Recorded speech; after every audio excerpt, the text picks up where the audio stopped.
হৃদয়, তোমার আজকে অপারেশন কতদিন হলো? 3.5 মাস। 3.5 মাস হলো। তোমার আমরা আগে একটা ভিডিও নিয়েছি, তোমার অপারেশনের সময়, অপারেশনের পরের ভিডিও নিয়েছি। আমরা একটু আগে ওর একটা দৌড় দেখলাম। আমরা ভিডিও করার চেষ্টা করেছি যে কোনো ধরনের ইমব্যালেন্স আছে কিনা, হাঁটুর মধ্যে কোনো ধরনের জড়তা আছে কিনা, কোনো ধরনের কষ্ট আছে কিনা। তো আমরা দৌড়টা দেখলাম যে একদম পারফেক্টলি, একদম স্পোর্টসম্যান যেভাবে দৌড়ায় একদম স্বাভাবিকভাবে, অপারেশনের আগে যেরকম একদম সুস্থ মানুষ যেরকম থাকে, অপারেশন পরবর্তী থেকে একদম ওরকম আছে। তো তোমার দৌড়ানোর সময় বা পরবর্তী কোনো অস্বস্তি বোধ করে এক ধরনের একটু হালকা ঝিমঝিম বা একটু হালকা ব্যথা থাকা কোনো সমস্যা আছে কিনা?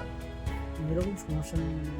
তুমি যে দৌড় দিলা তখন এরকম কোনো সমস্যা বোধ করেছো যে তুমি দৌড় দিলা? কোনো সমস্যা কোনো আটকানো, কোনো জড়তা এরকম মনে হয়েছে তোমার?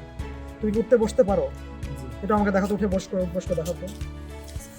আচ্ছা, আর অন্য কোনো সমস্যা আছে? আচ্ছা, ঠিক আছে। তো তোমার চলাফেরা করতে, দৈনন্দিন কাজ করতে কোনো সমস্যা হচ্ছে না? ঠিক আছে।